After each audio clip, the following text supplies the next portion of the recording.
Bueno, buenas tardes. En primer lugar, quiero agradecer a Jesús Ramírez y a Arturo Rogerio la invitación, la posibilidad de participar en esta actividad y agradecer la presencia de todos los que participan en este ciclo y en esta conferencia en particular.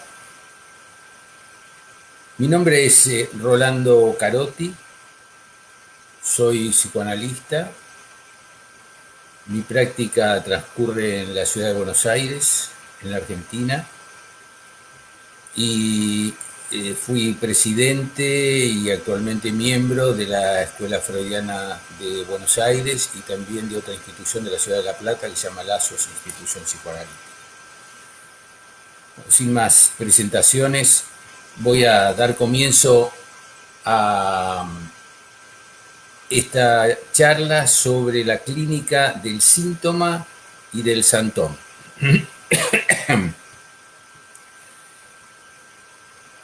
En primer lugar, quiero decir que voy a exponer aproximadamente 1 hora 10, 1 hora 15 aproximadamente, y posteriormente voy a dar lugar a las preguntas y entonces a que yo pueda responder en la última parte de esta exposición.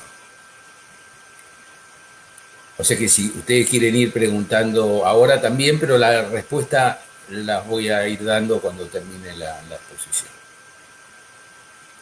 Entonces, la clínica del síntoma y del santón.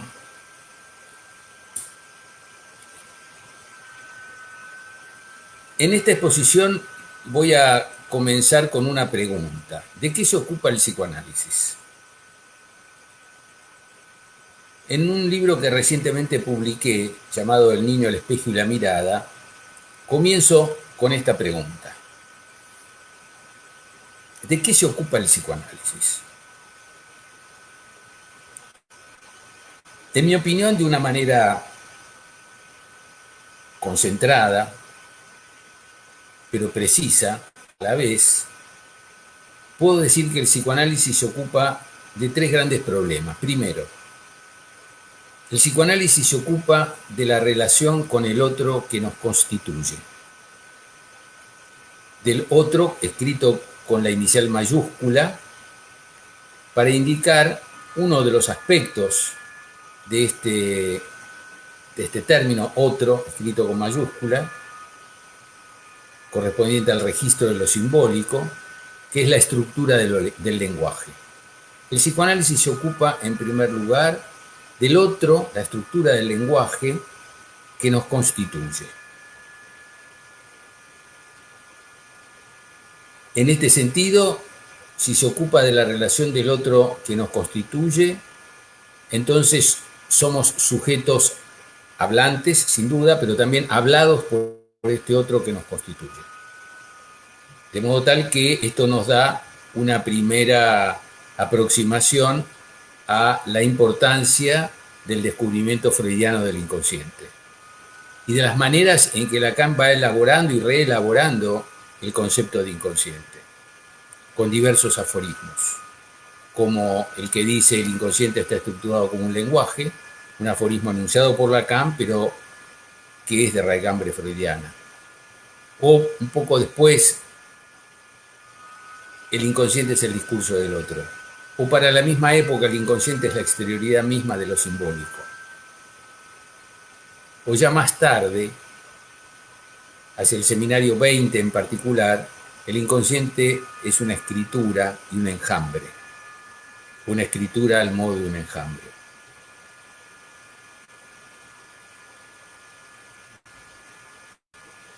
En primer lugar, entonces, el psicoanálisis se ocupa del otro que nos constituye. Esta es una dimensión simbólica, como dije recién. En segundo lugar, el psicoanálisis se ocupa de la relación o las relaciones con los semejantes y todo lo que se juega en el campo de la relación con lo imaginario, de lo imaginario que implica estos lazos sociales, particularmente con el semejante. Y por lo tanto digo, todo aquello que se juega en estos lazos imaginarios con el semejante.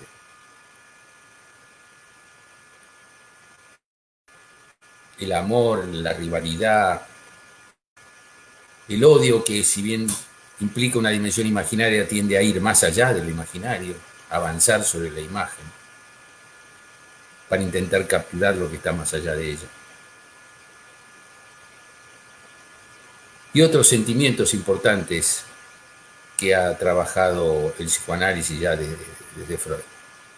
Entonces, en segundo lugar, se ocupa de esta dimensión imaginaria de los distintos aspectos ligados a los lazos con el semejante. Y en tercer lugar, el psicoanálisis se ocupa del objeto con el que cada uno goza. Este aspecto, más ligado o más acentuado en su relación con el registro de lo real,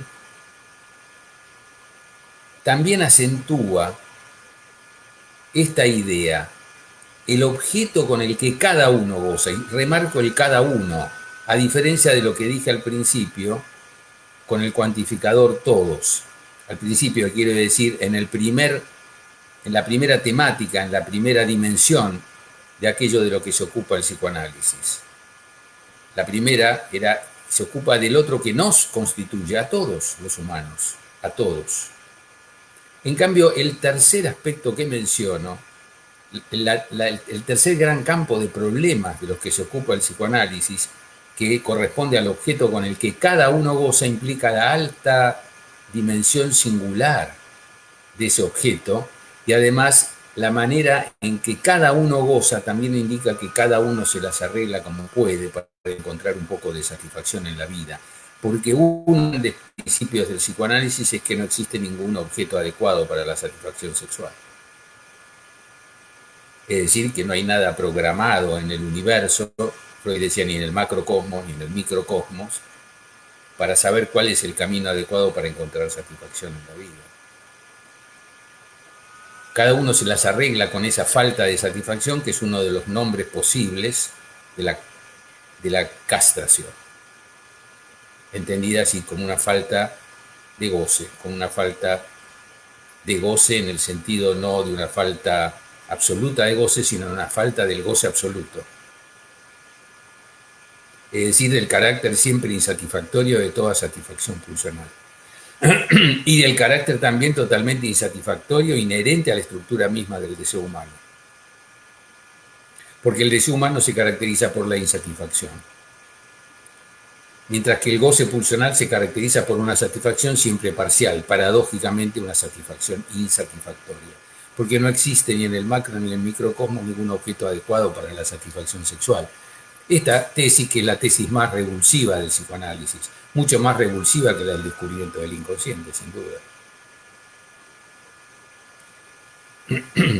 La crítica al sujeto autónomo y la crítica al objeto adecuado para la satisfacción sexual son dos grandes críticas fundamentales del psicoanálisis a partir de Freud, con Freud. No existe un sujeto autónomo. El sujeto, para decirlo en la terminología de Lacan, está barrado, dividido, escindido. No existe ningún objeto adecuado para la satisfacción sexual. El objeto arrastra siempre un cociente de insatisfacción. Por eso el psicoanálisis surge en el encuentro fecundo del deseo de Freud con el deseo de la histérica. Es el deseo de la histérica en ese encuentro particular con el deseo de Freud el que da origen al psicoanálisis. Esta es la deuda enorme del psicoanálisis con la histérica. Digo la histérica y lo digo en femenino no porque no existan histéricos, sino porque eran la mayoría de las pacientes de Freud histéricas. El encuentro del deseo de la histérica o del deseo histérico, porque el deseo es histérico. Lo primero que descubre Freud es que el deseo es histérico. Quiere decir que la histeria, antes de nombrar una entidad nosológica, que existía desde antes de Freud, es cierto, pero antes de designar una entidad nosológica en el psicoanálisis mismo, por lo menos a partir de Freud, la palabra histeria, antes de indicar esa entidad nosológica, redefinida desde el punto de vista del psicoanálisis, la palabra histeria es el nombre mismo del deseo. El deseo es histérico. ¿Por qué? ¿Qué es lo que la histérica le enseña a Freud? Lo que la histérica le enseña a Freud a partir de sus síntomas, lo que la histérica le enseña a Freud en ese encuentro fecundo, lo que la histérica le enseña a Freud es que no existe ningún objeto adecuado para la satisfacción sexual, que no hay ningún saber posible. ¿Qué es lo que sobre la satisfacción sexual, sobre el objeto de la satisfacción sexual? Justamente cuando Lacan establece su teoría de los 4 discursos a partir del seminario 17, titulado El reverso del psicoanálisis, en ese seminario, el saber, una de las 4 letras del álgebra lacaniana, el saber está en el lugar de la producción. Ese saber producido en el discurso histérico es el que pudo escuchar Freud en una posición que no era la posición del amo, que era la posición con la que tradicionalmente se había escuchado a las histéricas, ya sea en la medicina antigua, ya sea en los episodios interpretados como posesión demoníaca, o en la manera particular de escuchar a la histeria como, bueno, a lo sumo como algo que lo podía acercar más al psicoanálisis como una simulación, pero eso fue solo un aspecto de la psiquiatría. Entonces, estas son las 3 grandes cuestiones de las que se ocupa el psicoanálisis. A partir del descubrimiento del inconsciente, cuando Freud abandona su teoría del trauma, puede establecer entonces los principios, las leyes de esa estructura llamada inconsciente. Una estructura que no se caracteriza por oponerse a la conciencia en función de ser irracional frente a la racionalidad de la conciencia. Porque el inconsciente tiene una racionalidad distinta a la de la conciencia. Hay una lógica que la rige, determinada fundamentalmente por las 2 grandes operaciones postuladas por Freud, el desplazamiento y la condensación, como operaciones que actúan sobre las representaciones, para utilizar la terminología de Freud. Y son esas operaciones sobre las representaciones las que van a producir eso que Freud denominó formaciones del inconsciente, y que Lacan tomó en cuenta para titular así el seminario que se numeró como el 5º, el seminario 5, las formaciones del inconsciente. Los síntomas, los sueños, los actos fallidos, el chiste, los chistes, que corresponden a las 3 grandes obras sobre lo que podríamos llamar el significante, entre comillas, freudiano. La interpretación de los sueños, la psicopatología de la vida cotidiana y el chiste y su relación con el inconsciente.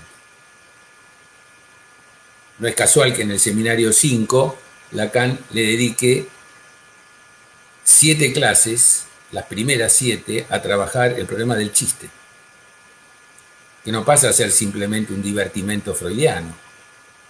Si Freud le dedicó un libro, y Lacan también en ese seminario le dedica una gran parte del seminario, las primeras 7 clases, los primeros 7 capítulos en el libro, eso indica que ahí, en la problemática del chiste, se encuentra algo fundamental para entender cómo opera el inconsciente.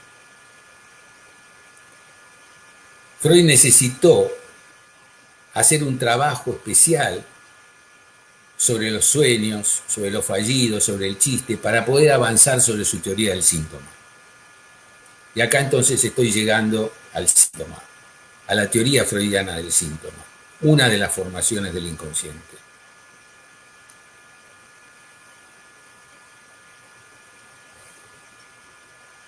En la época de la teoría del trauma, el síntoma era el resultado de un olvido del acontecimiento traumático, que nunca era uno. La teoría del trauma en Freud es una teoría del doble trauma, porque se necesita un segundo que resignifica el primero, de modo tal que ya en el proyecto introduce esa famosa categoría que redefine el tiempo en Freud, que es la Nachträglichkeit, es decir, traducido al castellano, o como se ha traducido habitualmente, retroacción o acción a posteriori, o retroactividad, o en francés, après coup, después del golpe.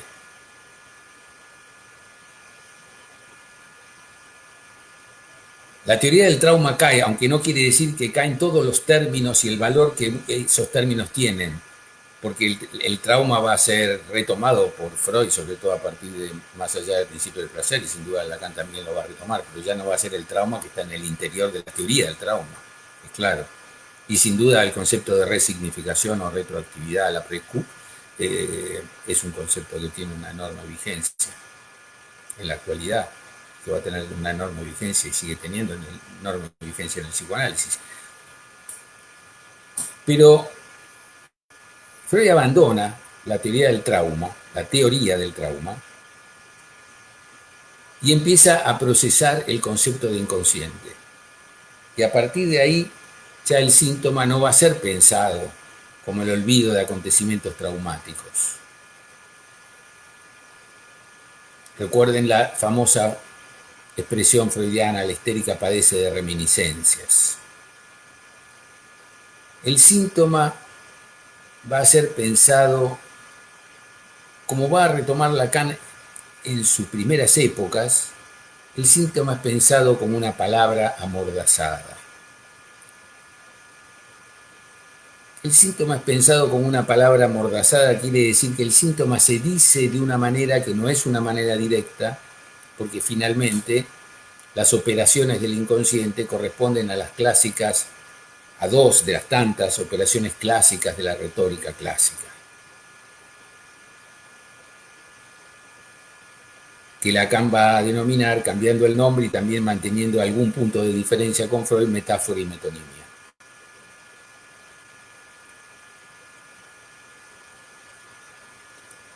En la retórica clásica, las figuras retóricas correspondían a modos indirectos de hablar, porque ellos creían, los antiguos retóricos creían que había modos directos de hablar. Bueno, hoy sabemos, lo saben la mayoría de los autores en la lingüística también, que todos los modos de hablar son indirectos, pero el modo indirecto de hablar, pensado por el psicoanálisis, está teñido fundamentalmente por los mecanismos del inconsciente a partir del desplazamiento y la condensación freudianos. De modo tal que lo que el inconsciente forma, lo forma de una manera distorsionada o transpuesta, Entstellung, decía Freud, la transposición que él estudió sobre todo en los sueños, la transposición onírica. Ahora bien, el síntoma es un modo de decir,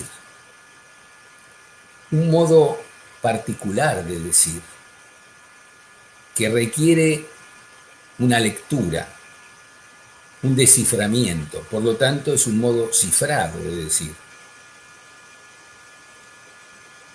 No es un decir claro y distinto al modo cartesiano. Entonces el síntoma debe leerse. Quiere decir que está formado por el lenguaje. Y como va a decir Lacan en sus últimos seminarios, en uno de los últimos, es necesario deshacer con la palabra lo que ha sido formado por la palabra. Es posible deshacer el síntoma porque ha sido formado por la palabra. Y es posible deshacerlo con la palabra, que es un medium fundamental para trabajar en el análisis, en la práctica psicoanalítica.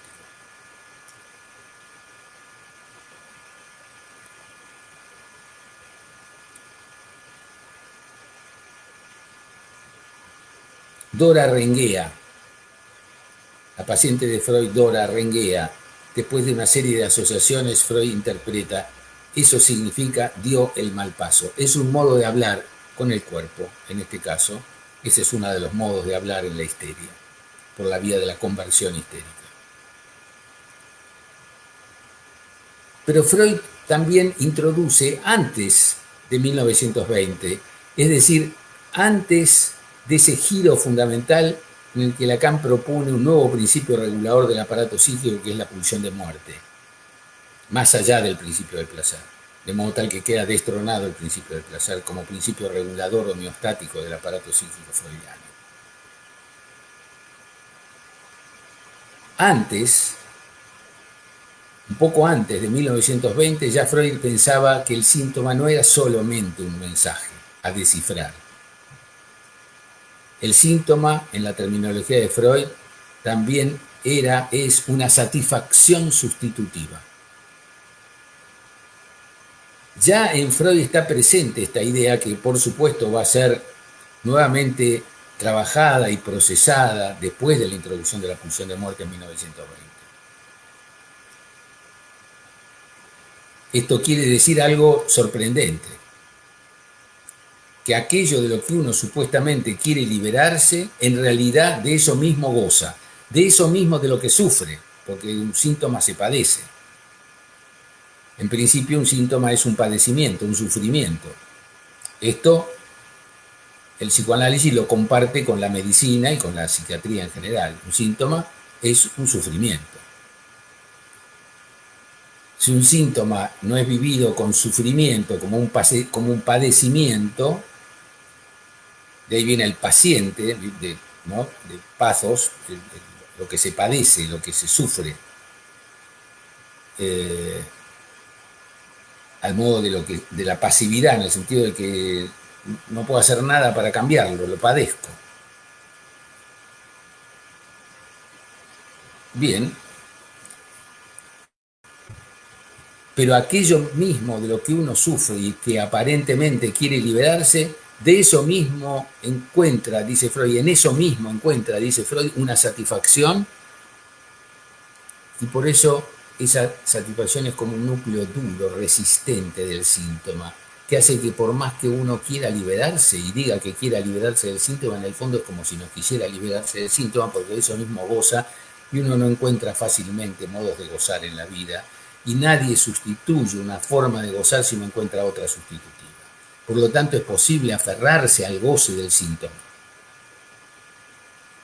Podría parafrasear a Freud, cuando en una carta a Fliess, Freud decía que el delirante ama al delirio como a sí mismo.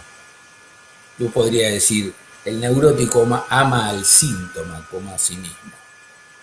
Se aferra al síntoma, aunque diga que quiere liberarse de él, parece que en el fondo no quiere liberarse de él.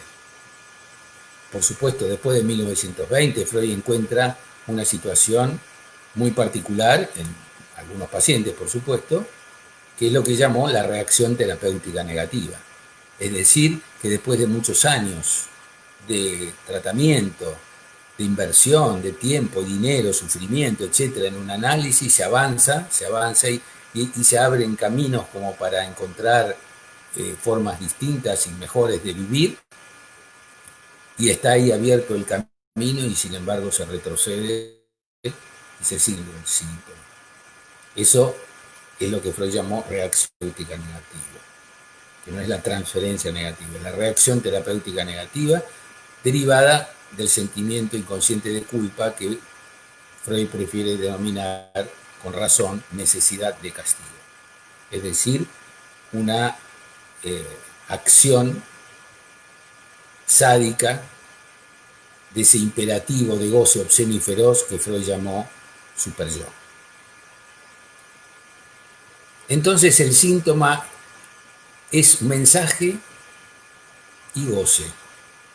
El mensaje va a ser llamado por Lacan envoltura formal del síntoma. Una envoltura que encierra un núcleo de goce, un núcleo duro, resistente, que hace que aun cuando un síntoma se procese, se trabaje con la palabra, hay algo que lo mantiene, a lo que el sujeto se siente adherido, que no abandona. Un goce que que Lacan en su momento llamó parasitario, o lo real parásito del goce.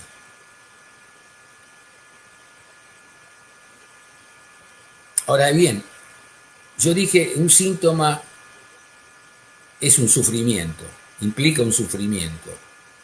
Cuando un síntoma no implica un sufrimiento, eso que la psiquiatría llama el síntoma egosintónico, es decir, que está en sintonía con el yo, como los rasgos de carácter, pongamos los rasgos de carácter del obsesivo, un obsesivo que dice que es prolijo, ordenado, limpio, controlador en sus gastos, etcétera, podrá decir que eso no es un síntoma, eso no es una enfermedad, no es una neurosis, eso es un modo adecuado de vivir, porque siempre es mejor ser limpio, prolijo, ordenado, ahorrativo.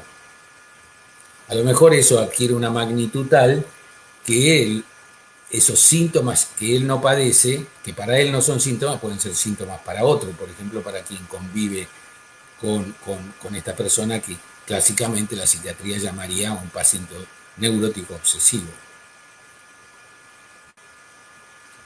Entonces, los síntomas pasan a ser síntomas cuando son egodistónicos. Ya esto lo dice en la psiquiatría. Bien, lo dice para separar lo que en la psiquiatría ya clásica se denominaban las caracteropatías y los rasgos de carácter o la neurosis. No es lo mismo que un síntoma sea vivido como un rasgo normal del carácter y que otros lo padezcan, a que uno padezca lo que en realidad entonces se llama síntoma. Sí, descriptivamente yo creo que esto es válido. Pero descriptivamente, ¿por qué? Y lo menciono por lo siguiente, porque si en este punto podemos estar de acuerdo, un síntoma implica un sufrimiento, y podemos estar de acuerdo también con la medicina, porque la medicina separa el síntoma del signo. No da lo mismo tener color amarillento de la piel, que de eso no se padece, salvo cuando uno se siente raro mirándose en el espejo y se ve un poco la piel amarilla. Pero de eso no se padece un dolor ni otro tipo de sufrimiento. Simplemente puede aparecer preocupación porque no sabe por qué tiene ese color. Es distinto a tener dolor, por ejemplo.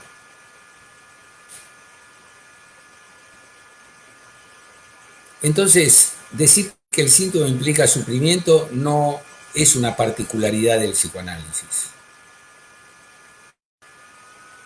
¿Y en qué se diferencia el síntoma para el psicoanálisis y el síntoma para la psiquiatría? Porque si decimos que el síntoma implica un sufrimiento, no estamos estableciendo una diferencia, aunque podemos decir que el síntoma para el psicoanálisis también implica sufrimiento. ¿Cuál es la diferencia fundamental entre la clínica psicoanalítica en relación con el síntoma y la clínica psiquiátrica en relación con el síntoma? La clínica psiquiátrica es una clínica que podría llamar muda. ¿En qué sentido digo una clínica muda? No porque se le diga al paciente que no hable, evidentemente no es eso. La clínica psiquiátrica, como la clínica médica en general, es muda. Si al paciente se le hace hablar, y debe hacérselo hablar en la medicina y en la psiquiatría, sin duda, es para que nos transmite información. El lenguaje está pensado ahí como vehículo de información, de transmisión de información. Y nosotros sabemos que el lenguaje no es esencialmente transmisión de información. Eso no quiere decir que no pueda en el lenguaje haber transmisión de información. Lo que pasa es que nosotros creemos, en general, todos creemos que el lenguaje es esencialmente transmisión de información. Y el lenguaje no es esencialmente transmisión de información. Pero en la medicina y en la psiquiatría es coherente pensar al lenguaje como transmisión de información. Quiere decir que aunque yo diga que es una clínica muda, sí es muda, porque al paciente lo hago hablar solamente para que me transmita información. Qué síntomas tiene, de qué sufre, cómo sufre, si tiene dolor, dónde empezó, si tiene visiones, alucinaciones, delirio, cuándo empezó, cómo empezó, qué características tiene, si son alucinaciones visuales, auditivas, o en la medicina, si tiene dolor en alguna parte del cuerpo, cuándo empezó, qué evolución, si es la primera vez que lo tiene, si hizo algún tratamiento. Yo necesito preguntar para que me dé información. Y necesito hacer una historia que no por casualidad en la medicina y en la psiquiatría se llama anamnesis. Es decir, necesito recopilar efemérides, necesito recopilar acontecimientos importantes de la vida. Pero eso no es lo que para nosotros es la historia. En la medicina es coherente, en la psiquiatría también. Entonces, ¿qué es lo que se hace en la medicina y en la psiquiatría? Pongamos, si un médico recibe un paciente que tiene ictericia, coluria y acolia, ictericia, color amarillento de la piel, coluria, color oscuro de la orina, y acolia, color claro, casi blanquecino de las materias fecales. Ictericia, coluria y acolia, cualquier médico con una formación mínima, hasta cualquier estudiante que promedia la Facultad de Medicina sabe que eso se llama síndrome coledosiano, que puede responder a múltiples causas. No son tantas, pero a unas cuantas causas.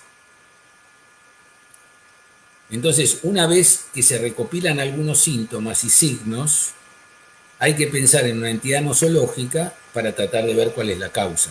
Porque una vez que uno encontró la causa, es decir, la etiología, puede aplicar el tratamiento. Esa es una lógica fundamental en la medicina y en la psiquiatría. Por eso, el ideal para la psiquiatría es la PGP, es decir, la parálisis general progresiva. La parálisis general progresiva es la etapa cuaternaria de la sífilis, es más raro verla. ¿Por qué? Porque es una enfermedad que ya causa no solo problemas neurológicos, como la sífilis terciaria, sino también problemas psíquicos. Y bueno, y se conoce la causa, el mecanismo de acción de esa causa, es decir, la etiopatogenia, y se conoce el tratamiento, pero ya el tratamiento es tardío, sí. Pero sí se conoce el tratamiento, sobre todo en la sífilis primaria y secundaria, quiere decir que podría llegar a evitarse ese periodo último, si se hace el tratamiento en los momentos adecuados. Entonces, en ese sentido, me parece importante que... Espera un segundo que quiero ver si hay alguna pregunta. Bueno, voy a continuar. Las respuestas van a venir después. Entonces, en la medicina se funciona de esa manera y debe funcionarse de esa manera. ¿Cuál es esa manera? Para decirlo de otra forma, se toma el caso singular, ese paciente que tiene ictericia, coluria y acolia, o ese otro paciente que tiene una angina, eritematocultácea, o infección en la garganta, etcétera, y se trata de ubicar ese caso singular dentro de una generalidad, que es lo que se llama entidad nosológica o cuadro clínico, que es el nombre de una determinada entidad, a veces una enfermedad o un síndrome, como dice en este caso. Quiere decir que hay que subsumir el caso singular en una entidad nosológica. Quiere decir que ahora digo, bueno, este señor que tiene es el síndrome coledosiano, si yo hago todos los estudios correspondientes, entonces puedo decir que encontré cuál es el origen. Por ejemplo, una litiasis vesicular, cálculos en la vesícula, y ya sé cuál puede ser el tratamiento. A eso lo llamo litiasis vesicular. Quiere decir que es el nombre que le pongo a todos, no solo a ese, sino a todos los pacientes que tienen esos síntomas o que componen ese síndrome y que responden a esa misma causa. Ese es un modo válido de operar en la medicina. Subsumir lo singular en una generalidad. En la psiquiatría es igual. Imaginemos un paciente que consulta a los 50 años con un delirio, como dice la psiquiatría, de mecanismo interpretativo y de contenido persecutorio. Mecanismo interpretativo y de contenido persecutorio. Terminología psiquiátrica. Mecanismo interpretativo, es decir, que interpreta la realidad. Y la interpreta todo, la realidad teniendo siempre el mismo sentido. Porque para el paranoico todo tiene sentido, pero siempre es el mismo y además dirigido a mí. Por eso es de carácter persecutorio. Quiere decir que cualquier cosa que distingue en el mundo va a ser vista como algo que puede ser el comienzo o la prosecución de un ataque hacia mí. Si a alguien se le cae un papel y puede ser un mensaje que le está diciendo a otro porque más tarde van a confabularse unos cuantos y quizá mañana me quieren matar. Interpreto datos de la realidad que a veces son simplemente casualidades, las interpreto teniendo un sentido, pero ese sentido está dirigido hacia mí. Interpretación paranoica. Entonces, ¿qué digo? Y bueno, un psiquiatra dice, paciente de 50 años, empezó con esto hace unos pocos años. El delirio es de mecanismo interpretativo, contenido persecutorio, sin alucinaciones, y la psiquiatría que dice, y él hay que saber que la psiquiatría dice que la paranoia es una enfermedad, como se dice en la psiquiatría, una psicosis, o en la psiquiatría se usa también el término enfermedad, en el psicoanálisis tendemos a no usar el término enfermedad, porque tiene que saber que porque ahí está el saber, ¿no? La necesidad de saber para aplicar el saber. Si no sabe, difícilmente va a ser un diagnóstico. Tiene que saber que existe una entidad clínica llamada paranoia que empieza a los 80 años y que no cursa con alucinaciones, que su mecanismo es interpretativo y de contenido persecutorio, si va a sentir que todos lo quieren agredir y matar quizá, y que no tiene alucinaciones. Entonces no puede decir que es una esquizofrenia, que muchas veces cursa con una alucinación, pero la paranoia no. Esa combinatoria, si se dan todos esos elementos, la psiquiatría dice que eso se llama paranoia. Por lo tanto, lo llamo igual que todos los otros que tienen ese cuadro clínico. Subsumo nuevamente la singularidad en una entidad general, no universal, porque no todo el mundo es paranoico, pero sí general. Quiere decir que hay muchos a los que puedo llamar paranoicos. Entonces tengo que tener un saber que lo aplico, tengo que saber que existe determinados síntomas que compuestos, quiere decir articulados entre sí, se denomina de una determinada manera. Esa es la entidad clínica, entidad nosológica, cuadro clínico. Por lo tanto, tengo que aplicar el saber. ¿Qué diferencias hay con el síntoma en el psicoanálisis? Es muy diferente. El síntoma, aunque también en el psicoanálisis el síntoma implica sufrimiento, pero ahí, después de eso vienen todas las diferencias.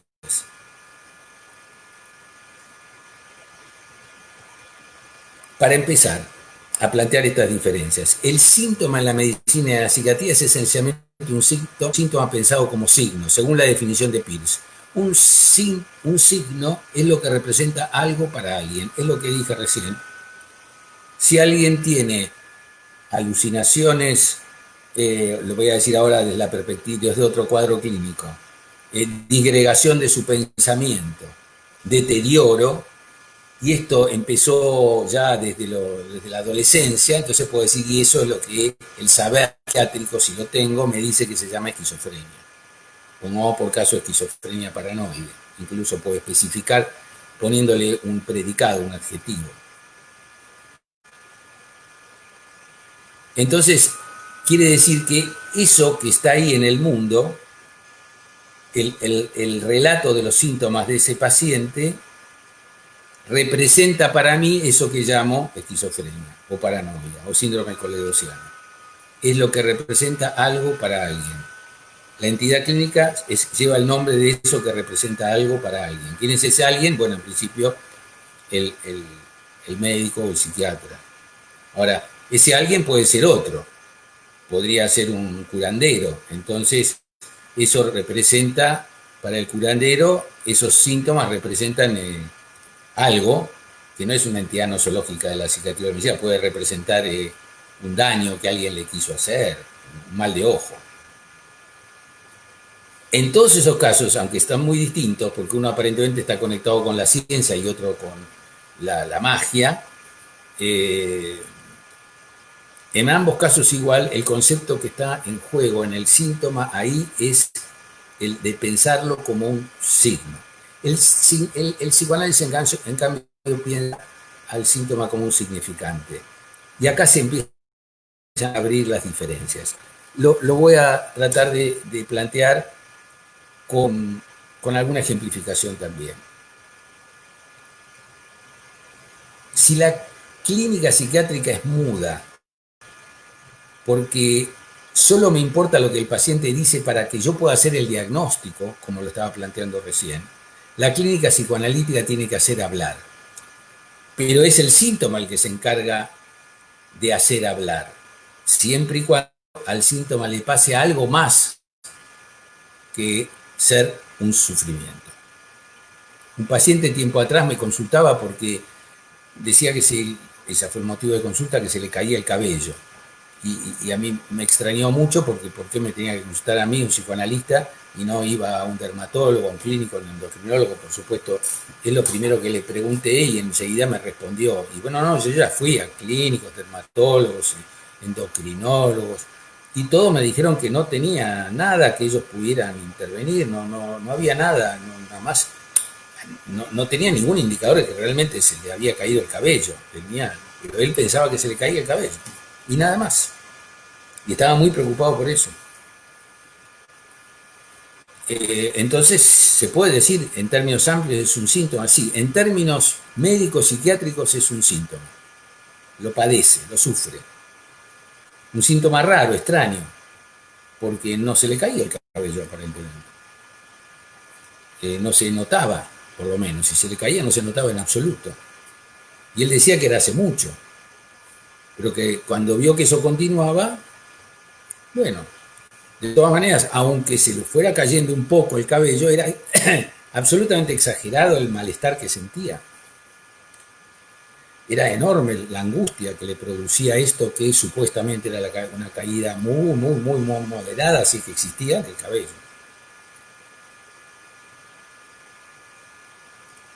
Hasta ahí el síntoma era esto. Entonces, cuando yo le pregunto,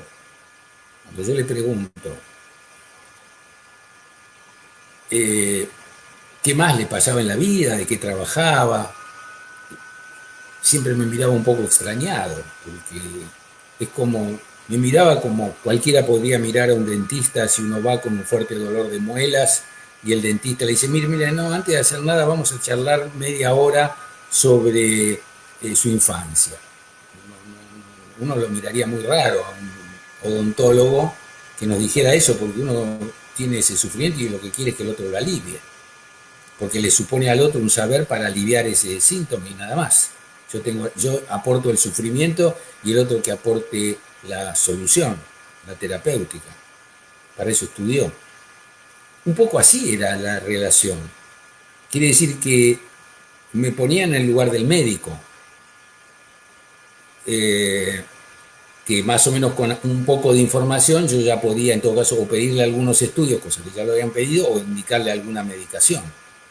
En ese caso podía ser medicación psiquiátrica. Yo no hice eso. Entonces insistí, a pesar de esa mirada extraña. Me hablaba muy poco. No estaba muy confiado en que volviera. Sin embargo, volvió. Y volvió, y volvió, aunque hablaba poco. Y yo tenía que preguntar y preguntar y preguntar.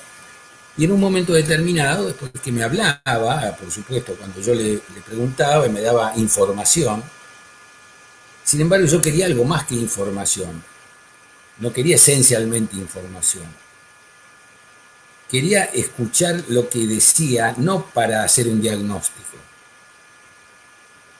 no en la clínica muda de que quiero solo la información, como puede querer también el dentista, ver, dígame dónde, en qué lugar le duele, porque sí importa en qué lugar, desde cuándo, y después hay que mirar, y bueno, no, a mí ya no me interesaba que me diera una información sobre el síntoma, me interesaba que hablara. Entonces mis preguntas eran para tratar de que hablara, que me hablara de su historia, de sus padres. Él no le encontraba mucha conexión con aquello que lo había traído a la consulta. Y entonces, en un momento determinado, ya me había contado que su padre había muerto. Le pregunto, habían pasado muchas entrevistas, pero no le había hecho esa pregunta, porque no se la había hecho todavía. Así había sido. Y le pregunto, bueno, pero ¿de qué murió su papá?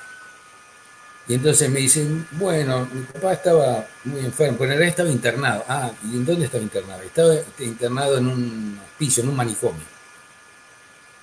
Ah, le digo, ¿se murió ahí? Sí. Ah, entonces le pasaba algo en la cabeza. Yo puedo decir, recién ahí empezó algo nuevo. Todavía no empezó el tratamiento. Recién empezó algo nuevo que a lo mejor es el punto de partida de una posibilidad de empezar un tratamiento psicoanalítico. ¿Por qué?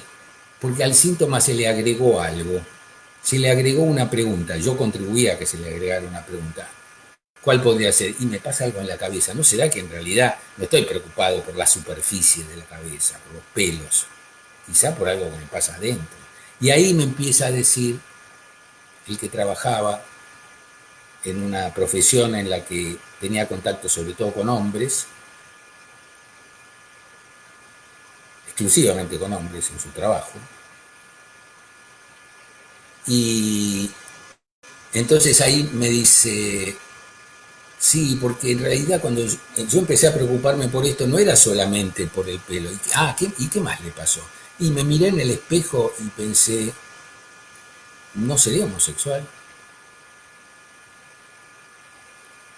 Ahí se empieza a abrir un problema, se empieza a abrir un problema en qué sentido, una pregunta. Empieza a aparecer una pregunta. Quiere decir que al sufrimiento se le añade una pregunta. Ahí ya estamos, eso es lo que nos interesa a nosotros. Que al sufrimiento no es un sufrimiento en bruto. Para la medicina y la psiquiatría alcanza porque después nosotros tenemos que preguntar para informarnos cada vez más de qué tipo de sufrimiento tiene para pensar una enfermedad, de qué enfermedad se trata y después, bueno, ojalá que esa enfermedad tenga tratamiento. Todo eso hay que saberlo y aplicarlo. Nosotros no aplicamos. Ahí no se trata de pensar, a ver, entonces será un psicótico, no será un psicótico. No es esa la clave, por más que podamos pensar, y a veces se nos impone pensar así. Pero la clave está ahí en introducir la posibilidad de una pregunta. Una pregunta que quiere decir que al síntoma se le añade un enigma, que es como si dijera, ahora ya no dice solo sufro, aunque no lo dice así. Ahora dice, sufro y no sé por qué. Y si dice no sé por qué, aunque no lo diga así, es porque supone que hay un saber ignorado por él, que probablemente lo atribuya a aquel que lo está escuchando, en ese caso yo. Eso es lo que constituye esa célula mínima que Lacan en el seminario 9 denominó el sujeto supuesto saber. Es decir, una suposición que existe solamente cuando al síntoma se le añade una pregunta. Un síntoma no es solo entonces un sufrimiento, para decir, síntoma como sufrimiento en bruto, como sufrimiento puro, no nos sirve para empezar un tratamiento, nos sirve para empezar las entrevistas, avanzar, aunque a veces, es cierto, un paciente ya viene con el enigma asociado al sufrimiento. ¿Y qué determina el síntoma asociado al sufrimiento? Y la suposición de que en el otro está el saber que yo ignoro. Me pasa algo en la cabeza. ¿Y por qué será que pienso me pasa algo en la cabeza? ¿Qué relación tiene esto con mi papá? Claro, y bueno, él se murió, estaba loco. ¿Qué tendré miedo de estar loco? ¿Y qué será? ¿Por qué? Entonces empiezo a preguntar ¿por qué? ¿Por qué? No simplemente padezco de esto y haga usted algo con esto. Deme una medicación, consejo o haga algún pase mágico. Entonces, síntoma, sufrimiento.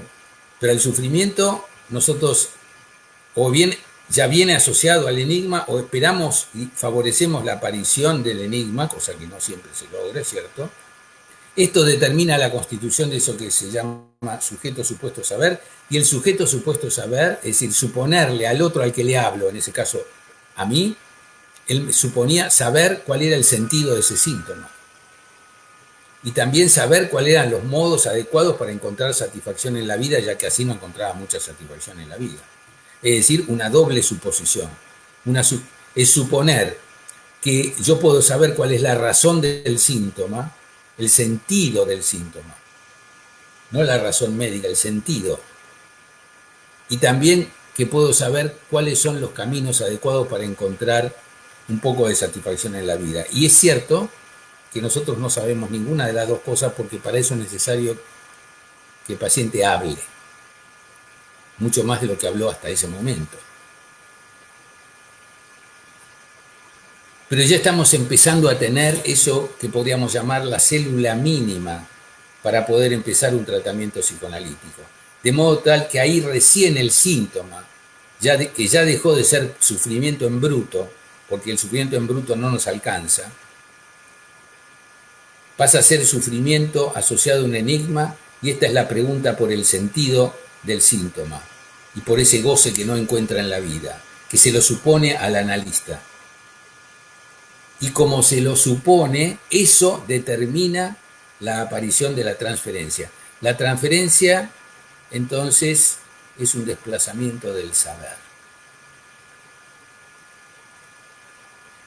En el orden que decía, síntoma como sufrimiento en bruto, ya asociado o a asociar después en las entrevistas con un enigma, para que aparezca el enigma, sufrimiento más enigma.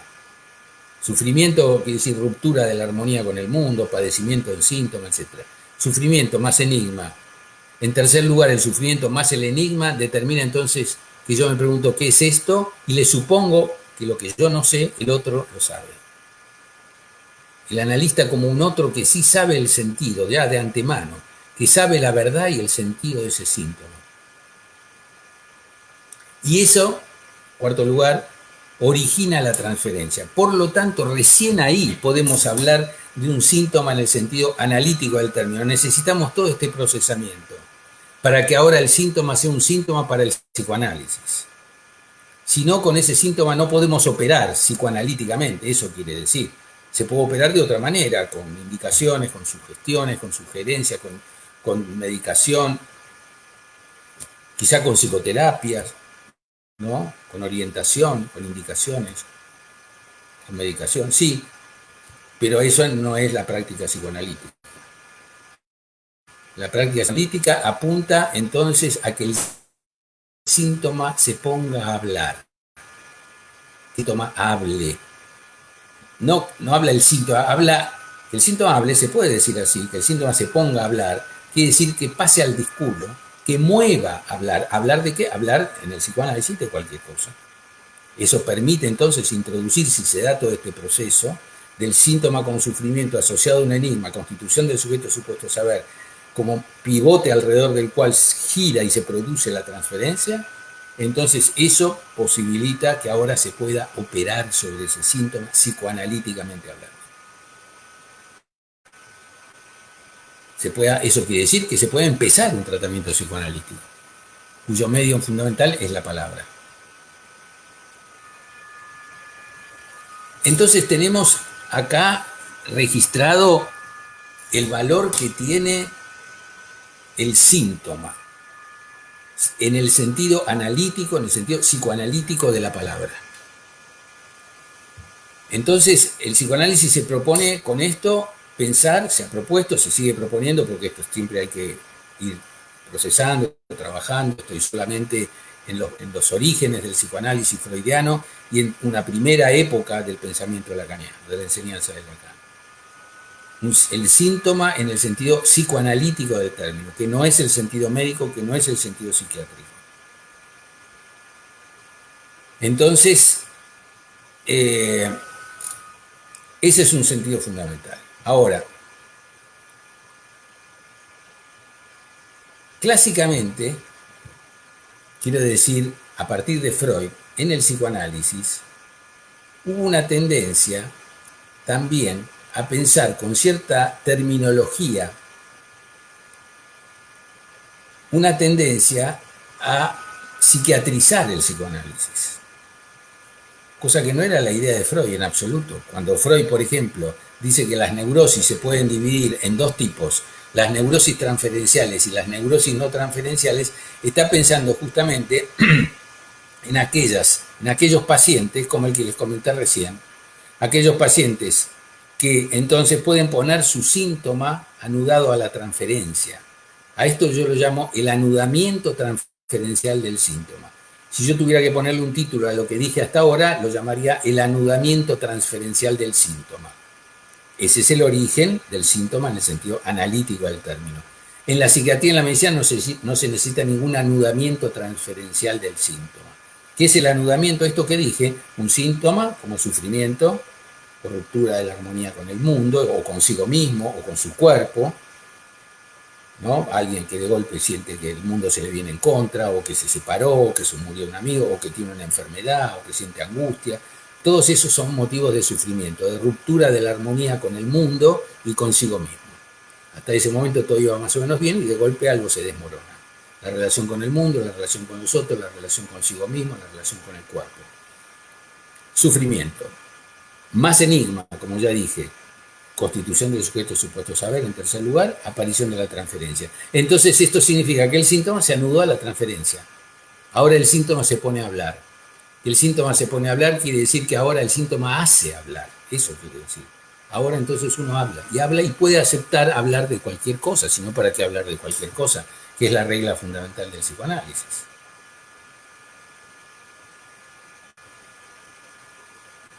Entonces, estamos en esta caracterización. Ahora bien, cuando Freud habla de neurosis transferenciales y no transferenciales, trata de no repetir la terminología de la psiquiatría, sino de pensar los síntomas en relación, en este caso los síntomas neuróticos, en el primer caso en relación con la transferencia. Y llama neurosis no transferenciales, bueno, en parte a lo que clásicamente se llamaban psicosis, en parte por lo menos. Supuestamente, porque Freud creía eso, hoy podemos rebatirlo con ciertos argumentos fuertes, de que la psicosis no desarrollaban, no desplegaban, no era posible en la psicosis la transferencia. No me voy a meter en eso, simplemente digo, Freud estaba interesado en pensar terminologías nuevas para no entrar en un pensamiento psiquiátrico. Y sin embargo, aún en la actualidad seguimos hablando de neurosis, psicosis, perversiones, y cuando hablamos de neurosis seguimos hablando de histeria, neurosis obsesiva, la fobia, que es una entidad discutida. Entonces seguimos usando terminología clásica, que incluso viene en su mayoría de la psiquiatría. Entonces ahí tenemos un problema. Tenemos un problema que es el de recaer en el pensamiento psiquiátrico, en el que inevitablemente en algún momento se recae, pero lo importante es que podemos, y eso es fundamental para un psicoanalista, salir de esa entrada en la psiquiatrización, en el caso de que se produzca. Por ejemplo, si un paciente consulta, pongamos con una sintomatología clásica, porque tiene ideas que no se puede sacar de la cabeza, que se llaman ideas obsesivas, rituales, ceremoniales, no puede dormir si no pone los zapatos en cruz. Acciones compulsivas, tiene que lavarse las manos con demasiada frecuencia, ¿no? Pongamos épocas que no son estas de pandemia, tiene que lavar las manos cada 5 minutos, aunque no se ensucie las manos con nada. Y ya es mucho, lavarse las manos y terminar de lavarse y volver a lavarse y volver a lavarse y no parar. Bueno, lavado compulsivo de manos, rituales, ideas, pensamientos obsesivos. Ya alcanza esto, si uno lo piensa, y cualquiera diría, neurosis obsesiva. Bueno, para la psiquiatría se llama neurosis obsesiva. Y es probable que para el psicoanálisis también es lo que para el psicoanálisis se llama neurosis obsesiva, pero con la misma terminología, en realidad tenemos que pensar de otra manera en el psicoanálisis. Porque a nosotros no nos dice nada neurosis obsesiva. Nos dice lo que ese paciente tiene en común con todos los demás. Y a nosotros lo que nos interesa es lo que ese paciente no tiene en común con todos los demás. Ahora, ¿qué es lo que tiene en común con los demás? Y en el diálogo común, cuando si alguien, un analista le deriva a un paciente y dice, mira, es un paciente obsesivo, bueno, el otro más o menos se entiende, pero de eso no se trata en el psicoanálisis, aunque uno lo utilice para la comunicación cotidiana, por ejemplo. ¿Por qué? Porque de lo que se trata en el psicoanálisis es lo que ese paciente tiene de excepcional, y el llamarlo neurótico obsesivo no dice nada. Por eso es que en Lacan hay un intento permanente, sostenido, no agotado, no consumado en forma absoluta, solo en forma parcial, yo diría muy parcial, que fue un desafío y que sigue siendo un desafío, el continuar ese camino abierto, en parte por Freud y sobre todo por Lacan. Yo diría, aunque siempre es difícil decir el momento exacto, yo diría a partir del seminario 17, en este punto, el seminario del reverso del psicoanálisis con la introducción de la teoría de los 4 discursos. ¿Por qué? Lo voy a decir brevemente, porque ya estamos en la última parte de la exposición.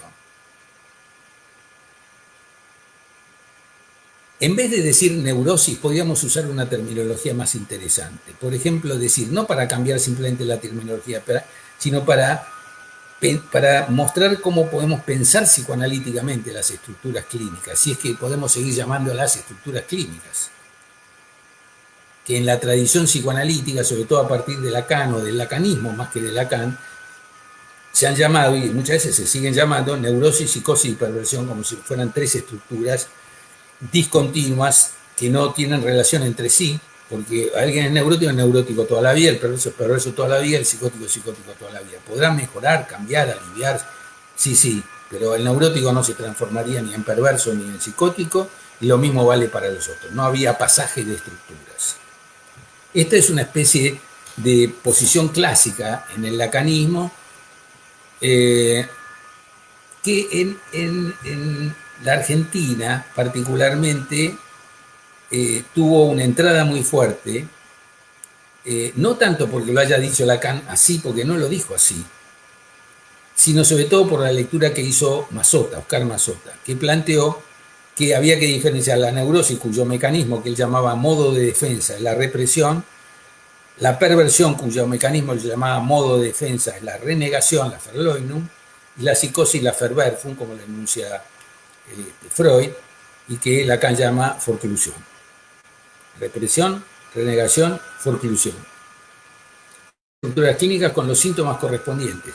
El problema es que si pensamos así tendemos a pensar psiquiátricamente, con un mecanicismo particular.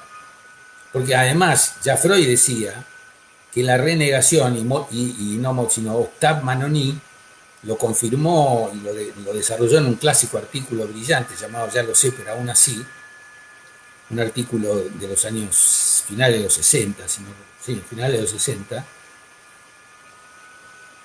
en el que decía, continuando la idea de Freud, bueno, renegación hay en la vida cotidiana. Si yo veo una escalera abierta en la calle, puedo decir no soy supersticioso, porque la veo así y no paso por abajo.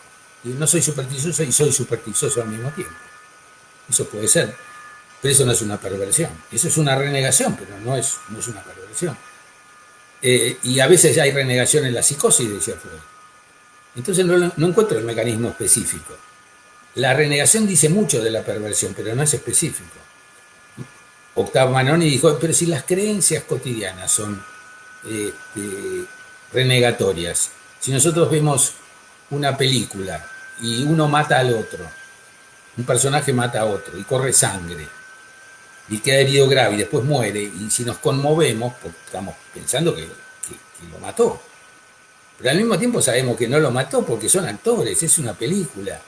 Pero si sufrimos por eso, porque sabemos que no lo mató, pero lo vivimos como que lo mató. Entonces lo mató y no lo mató. Dos corrientes opuestas que coexisten. Eso se llama renegación. Entonces, y esa es la creencia de todo espectador. Si vive una obra, si está muy afuera, no le pasa. Pero cualquier espectador que más o menos se mete un poco en la película, entonces entra en una creencia renegatoria. Eso es que la renegación no es específica. Entonces, Freud tuvo un poco esta tendencia a encontrar mecanismos, ya no tanto Lacan. Por eso es que eso le introduce más Mazzotta en el lacanismo, en particular acá en la Argentina, y tiene sus problemas. Por eso me parece que, si bien fue útil en su momento, sin duda que fue útil esa tripartición, pero que algo sea útil no quiere decir que sea necesariamente verdadero. Y a lo mejor en un momento determinado es necesario dejarlo de lado porque hay algo que tiene mucho más peso y lo supera. Yo creo que Lacan con la teoría de los discursos lo supera parcialmente, porque tampoco es absoluto, de esta manera. Lo que llamamos clásicamente neurosis, para no definirlo por los síntomas, lo definimos por una posición subjetiva. Esa posición subjetiva la podríamos llamar una suposición de no saber sobre el goce. El neurótico supone que él no sabe sobre el goce. Es una relación entre el saber y el goce.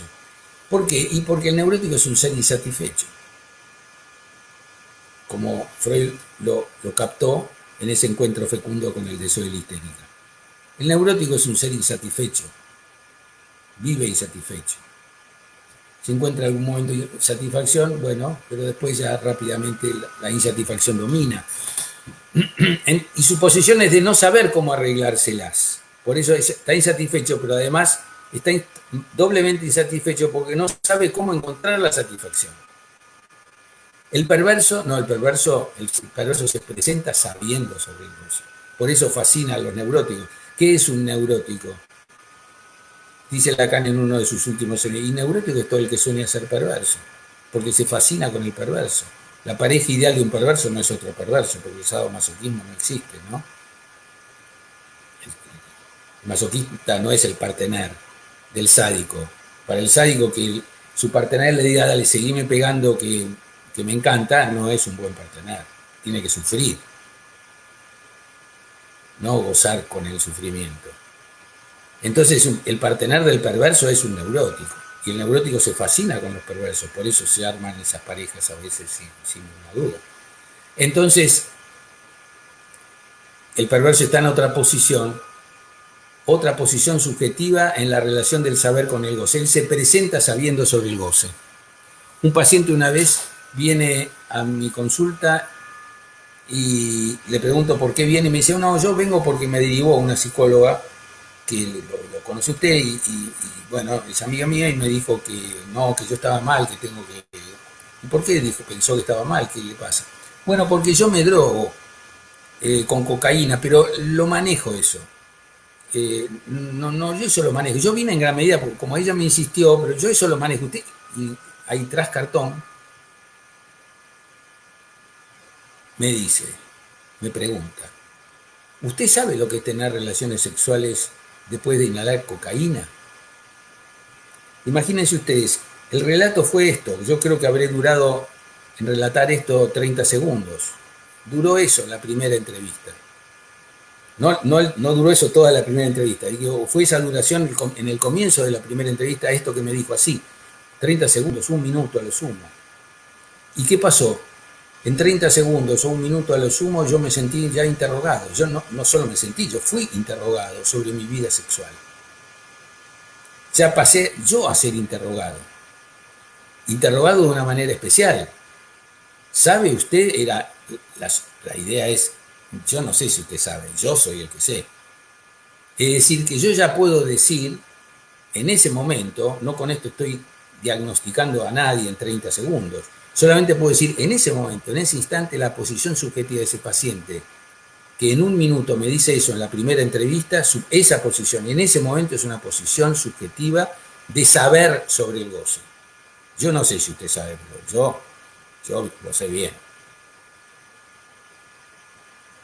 En ese momento eso es una posición perversa. No digo con esto que es un perverso, no entramos en eso.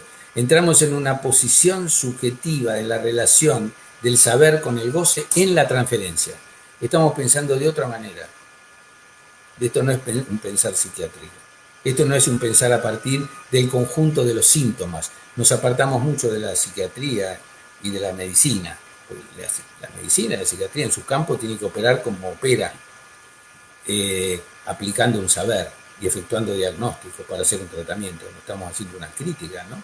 Estamos diciendo que el psicoanálisis opera de otro modo, con otro concepto de síntoma, en la transferencia. De modo tal que la clínica no es una clínica muda porque necesita la transferencia y la transferencia hace hablar. Porque la transferencia se sostiene en esta suposición de que el otro tiene el saber y yo le tengo que hablar para que el otro escuche y descifre cada vez mejor. Lo que el paciente no sabe es que nosotros tampoco sabemos, porque necesitamos, el saber no es ni de la conciencia de uno ni del otro, el saber es el saber inconsciente, que es necesario, y el saber inconsciente ¿cómo se lee? Y se lee entre líneas en lo que un paciente dice, por eso nosotros necesitamos que un paciente hable, para leer entre líneas, de un modo especial, no como el paranoico, que también lee entre líneas, pero todo con el mismo sentido. Nosotros no leemos todo con el mismo sentido. Nosotros estamos alertas a escuchar esa emergencia, ese advenimiento de lo que nos sorprende, como novedad, como impacto, una palabra maldicha, una palabra que atropella.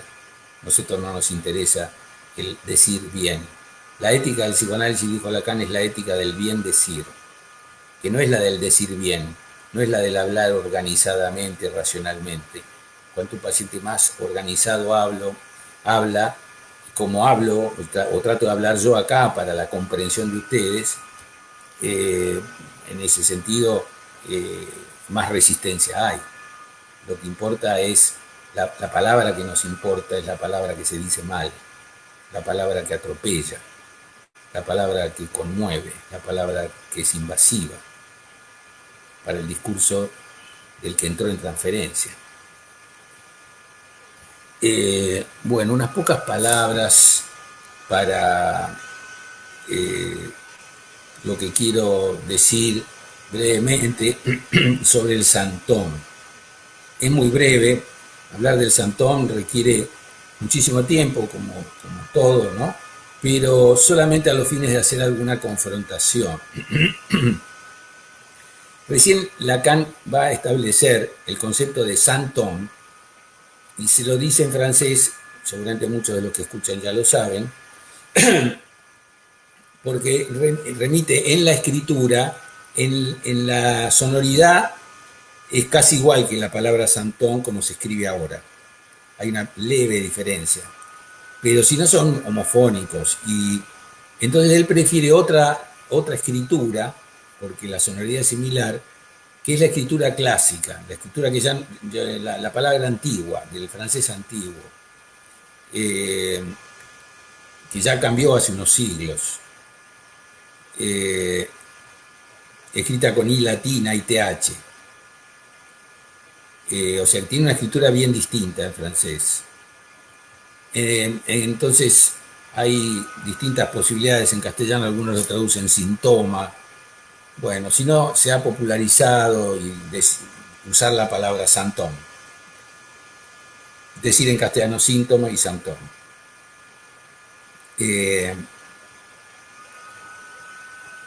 Esto Lacan lo puede introducir en el seminario 23. Una vez que introdujo el nudo Borromeo en el seminario 19, UPIR.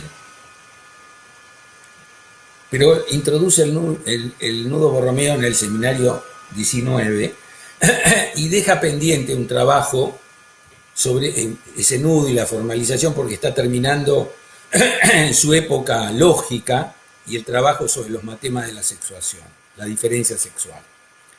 Entonces lo encontró un día, según dice él, porque bueno, casi de casualidad, una joven venía de un curso de un matemático, Guilbault, y le comenta que había escuchado la existencia de este nudo Borromeo, que era muy curioso. Lacan se entusiasma, dice que le viene como anillo al dedo, pero bueno, sigue con lo suyo, es decir, con la última etapa de la formalización lógica para llegar a los matemas de la sexuación, es decir, el último gran desarrollo lacaniano de la diferencia sexual, la posición masculina y femenina. Lo retoma en la anteúltima clase del seminario 20, tampoco introduce muchísimas novedades ahí, algo más sin duda agrega, y en el seminario 21 ya empieza permanentemente a aparecer el nudo Borromeo y la relación de cada anillo con los tres registros. En el 22, el seminario RCI, en RCI, real, simbólico, imaginario, sí aparece insistentemente el nudo Borromeo, distintas variantes del nudo Borromeo, y la idea de que él se diferencia de Freud a partir de un nudo que es de 3 anillos y no de 4. El nudo Borromeo mínimo es de 3 anillos. El nudo Borromeo puede ser de 3 o más. Se forma con 2 anillos o hilos, como circunferencias, digamos, aunque no necesitan tener esa forma, porque la topología es la geometría de la figura de goma. 2 anillos superpuestos y el tercero que pasa por abajo del de abajo, por arriba del de arriba y por abajo del de abajo, y así, si se siguen bien esos cruces, el tercero anuda y ningún anillo pasa por el agujero del otro. No hay interpenetración. Es decir, no es una cadena, en la cadena hay interpenetración. Bueno, es un nudo muy particular, pero bueno, no tengo mucho tiempo de dedicarme a toda la complejidad que significa. Simplemente, digo, él después plantea que igual va a plantear que el nudo fundamental de la subjetividad humana, porque a eso se refiere, la estructura subjetiva humana la piensa formalmente con la formalización del nudo borromeo de 4, donde es el cuarto anillo el que anuda los otros 3, si no están sueltos. Y corto cualquiera, esa es una gran propiedad del nudo borromeo, corto uno y se desatan todos. Entonces, ese cuarto va a pasar a ser llamado santón en el seminario 23. Algunos autores, con cierta razón, a cualquier forma del cuarto anillo, que ya antes estaba planteado en el seminario 22, lo llama santón. Y el trabajo que hace sobre Joyce va a indicar que hay algunas personas, y lo ejemplifica con Joyce, pero no hace falta que sea un gran escritor que pasó a la historia como Joyce, pueden ya no padecer un síntoma, aunque hayan padecido síntomas y sigan padeciendo síntomas, pero también puede existir algo que estabiliza, que es, diríamos, no una formación del inconsciente. El goce ya no es una formación del inconsciente. El goce no está pensado como formación el santón no está pensado como formación del inconsciente. En este sentido, se puede decir que el santón es un estabilizador de la estructura. Por eso él va a decir, un analista puede ser santón. La escritura de Joyce puede ser santón, porque eso lo estabilizaba, y si no, una escritura muy particular. Sobre todo la escritura del Ulises, y en especial la última obra, el Finnegan's Wake, en la que él se propone hasta destruir la lengua inglesa en la literatura, obvio, ¿no? Y prácticamente lo logra. Porque atacando la lengua, a su vez, se prevenía de la existencia de palabras impuestas, palabras que se le imponían sin que él lo quisiera. Entonces él pasa a dominar la lengua. Bueno, eso lo estabiliza. Por eso también, dice Lacan, un analista puede operar de santón. O una mujer, más común que un hombre para una mujer para un hombre. Una mujer puede ser santón. También puede ser un síntoma, claro. Pero puede ser un santón. Piensen, bueno, en el caso de Joy, su mujer, Nora. En el caso de Dalí, Gala, bueno, Gala, sí, en el caso de Dalí, Gala lo sostenía. Cuando Gala muere, bueno, él se descompensa. Entonces es un factor estabilizador, un modo de funcionar, mientras que el síntoma es un disfuncionamiento. El santón es un modo de funcionar, y si alguien logra, bueno, o espontáneamente, o por la vía de un análisis, porque un análisis espera que algo de esto suceda efectivamente, como si Joyce hubiera llegado a lo que se espera de un fin de análisis sin análisis, porque nunca se analizó, lo cual no es para felicitarlo y punto, porque eso trajo consecuencias sin duda, su hija esquizofrénica, etcétera, ¿no?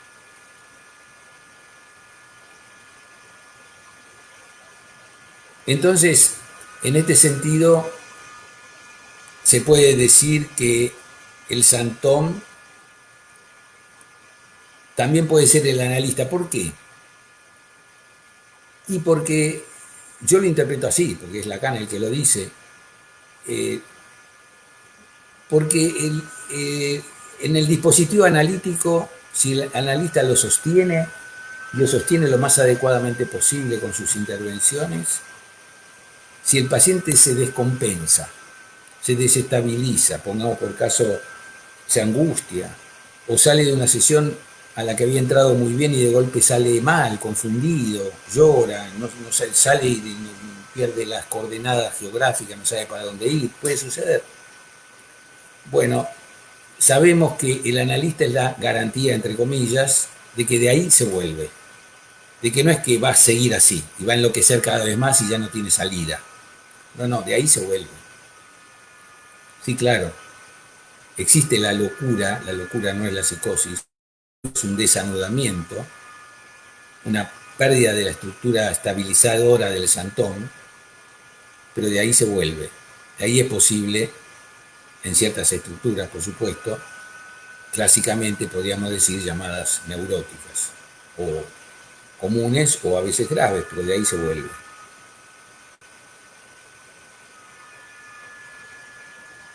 Para terminar, aunque sea esta primera parte de mi exposición, en relación con todo esto que dije, quiero citar una frase de Italo Calvino, el famoso escritor, que está en su libro Las ciudades invisibles, porque tiene mucho que ver con este modo de arreglárselas con el goce, un saber arreglárselas con el santón, con un goce que ya no tiene cambio posible, que ya no tiene arreglo posible, pero que sin embargo es posible arreglárselas con él.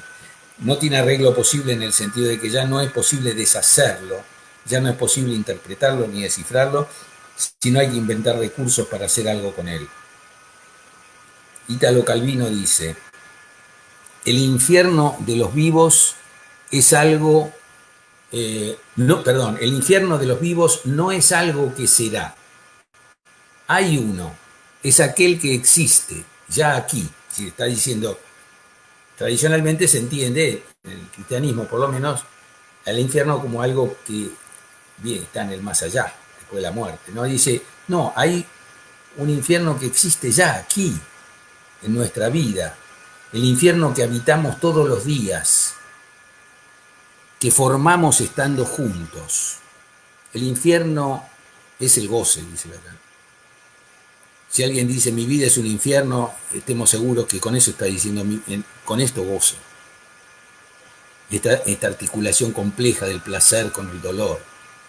Una definición muy parcial, no del todo rigurosa, pero a los fines didácticos ahora puede servir. Entonces, habitamos el infierno todos los días. Y agrega Calvino, habitamos el infierno que formamos estando juntos en los lazos sociales. Recuerden lo que dije al principio, el psicoanálisis se ocupa también de estos lazos sociales. Dos maneras hay de no sufrirlo al infierno. La primera es fácil para muchos: aceptar el infierno y volverse parte de él hasta el punto de no verlo más. La segunda es peligrosa y exige atención y aprendizaje continuos. Consiste en buscar y saber reconocer quién y qué en medio del infierno no es infierno, y hacerlo durar y darle espacio. Quiere decir que si alguien en medio del infierno, puede ser una mujer para un hombre, es eso que permite reconocer y saber quién y qué en medio del infierno no es infierno, y lo hace durar y le da espacio, ahí tenemos entonces un modo de pensar por qué en el lazo social alguien puede operar como santón, o no, cuando es lo contrario. Muchas gracias. Si ustedes quieren escribir alguna, acá hay preguntas, unas cuantas. Entonces, si quieren agregar ahora, por supuesto, voy a ir haciendo por orden. Acá hay algunos amigos míos de México. Mane Rodríguez, claro.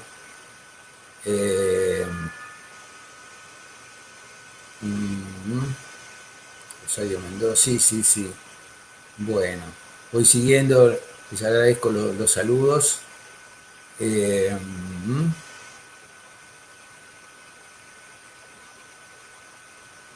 Bueno, hay una Valentina Carrozzi dice, totalmente de acuerdo, qué error dejar que la histeria no se la tematice primero en su sentido ontológico como un modo de ser.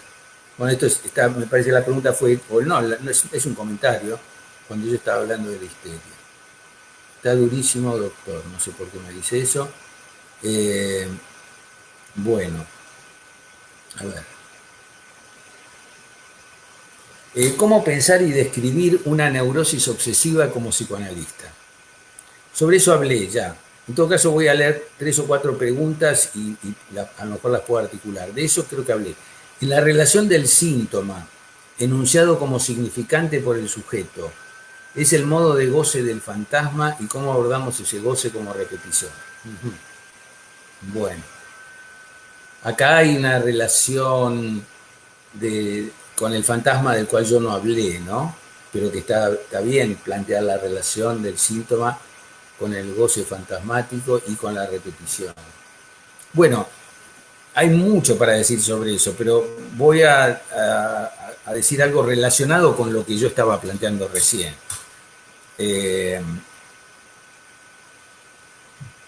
Cuando los lazos sociales se sostienen en el fantasma, se sostienen en las formas en las que el sujeto está identificado al objeto, en el fantasma. ¿Cómo está identificado el sujeto al objeto?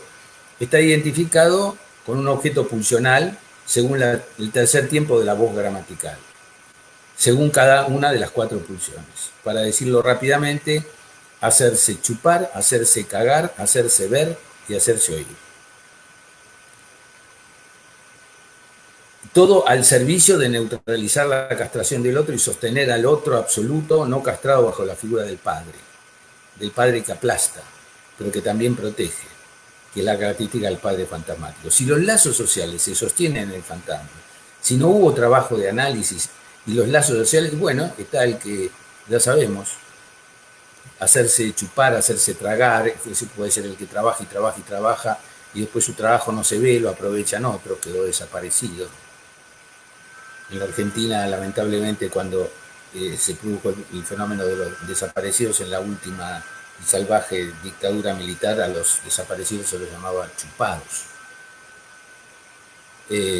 Hacerse cagar, hacerse ver, hacerse oír. ¿Quién no sabe que en las reuniones, en los grupos está quien se hace ver, se hace oír? Quizá también haciéndose ver, hacerse oír, se hace cagar. Así que esos son lazos sociales sostenidos en el fantasma. Los lazos sociales sostenidos en el santón se supone que son lazos productivos. Bueno, hay mucho más para decir, pero se me ocurre ese punto.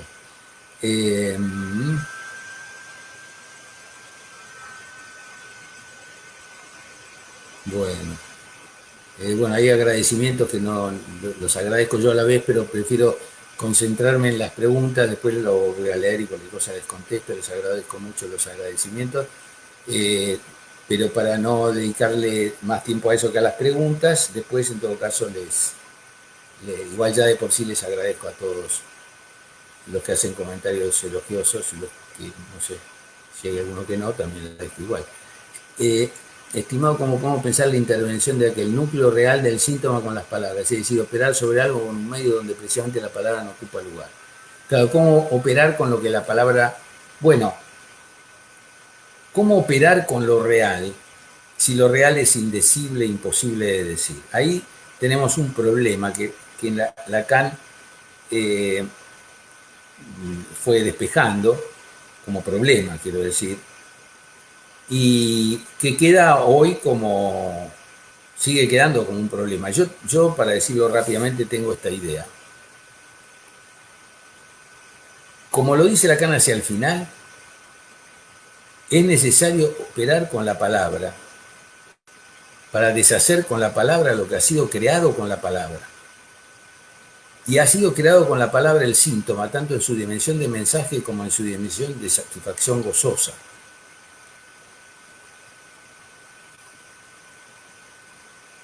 Si uno prescinde de la palabra y prescinde de la interpretación, aunque el concepto de interpretación pueda variar, cambiar, y pueda haber no solo una resonancia semántica, sino también resonancias asemánticas en la palabra, y también importa la pulsión como con el cuerpo, de que hay un decir que hace eco en el cuerpo, seguro. Pero si yo prescindo de la palabra para pensar que puedo hacer un cortocircuito y trabajar sin palabra sobre aquello que escapa a la palabra, tengo solo 2 alternativas en el psicoanálisis, que para mí ninguna es válida: o el mutismo o la acción, no el acto. Como si fueran supuestas llegadas directas, y no hay ninguna llegada directa a lo real. Por eso yo creo que sigue teniendo vigencia, aún hasta el último Lacan, el de plantear, como dice en el seminario 11, que la interpretación es interpretación porque trabaja una verdad que se produce con el efecto de sentido o efecto de sujeto, con una verdad que se ha producido, que ha advenido, si uno quiere tomar la famosa frase de naturaleza presocrática de Freud, de Voisbach o Lichtenberg, donde ello era el sujeto debe advenir, se adviene el sujeto, se adviene un sentido nuevo, se adviene una verdad reprimida del que habla, esa verdad apunta a lo real. Entonces no es la verdad versus lo real como si no tuvieran relación.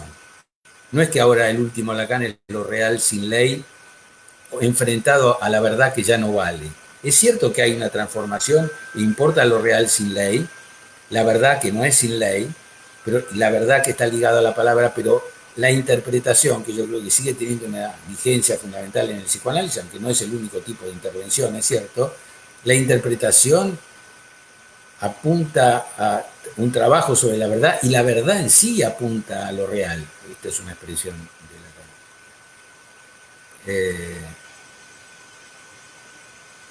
bueno, también sobre eso hay mucho para decir. Ahora, es cierto que hay intervenciones que no son simbólicas. Hay intervenciones que pueden ser sobre la cuerda del imaginario o incluso sobre la cuerda de lo real. No toda intervención es simbólica, es cierto.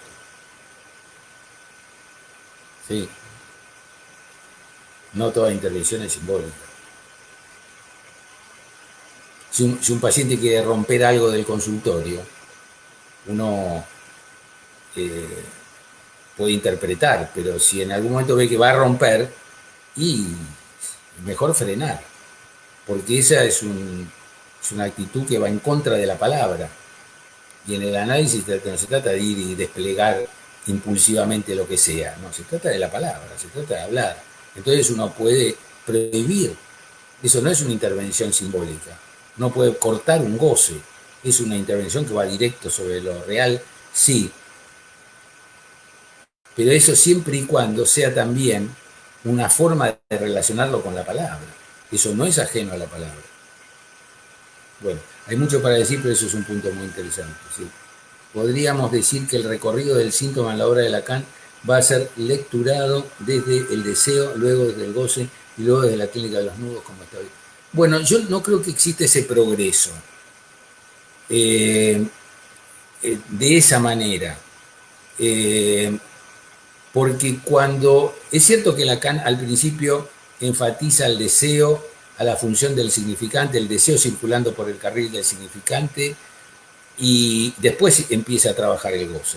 Sí, pero, pero eso no descarta el valor del deseo. Es cierto que con el nudo, bueno, con el nudo se puede trabajar la articulación entre el deseo, el goce, y faltaría el otro término fundamental que es el amor. Entonces, claro, pero es una redefinición y una nueva articulación del deseo, el goce y el amor. No en el sentido de una superación y que ahora ya no importa el deseo, después viene el goce, después el nudo, sino que el nudo permite una nueva articulación de un conjunto de fenómenos procesados y trabajados por Lacan. La diferencia principal, y en donde sí habría una gran diferencia, entonces, es entre el nudo borromeo y la primacía de lo simbólico. O sea, a lo mejor te referías a eso. Si lo toma uno desde la primacía de lo simbólico, o sea, la primacía del deseo, entonces sí, ya con el nudo no hay más primacía de lo simbólico ni primacía del deseo. Pero que no haya primacía no quiere decir que no exista el deseo ni lo simbólico. Así que sí, en ese sentido podría aceptarse. No un progreso de anulación, sino ni de acumulación, sino de transformación.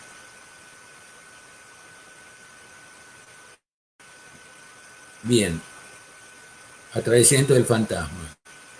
La expresión atravesamiento del fantasma aparece una sola vez en Lacan. Eso no quiere decir que no tenga importancia.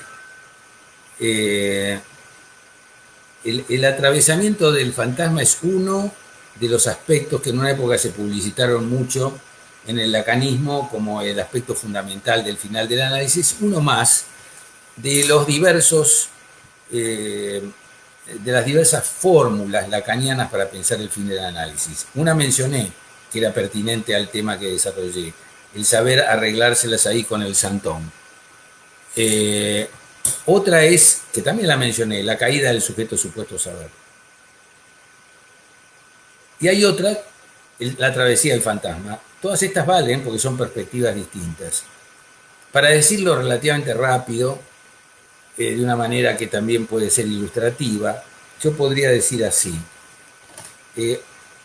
La travesía, quizá es una traducción un poco más clara para pensar este concepto. La travesía del fantasma es dar una vuelta entre bambalinas del fantasma. Porque el fantasma, ¿qué es? El fantasma es un titiritero. Nosotros somos los títeres del fantasma, no solo del inconsciente, sino del fantasma.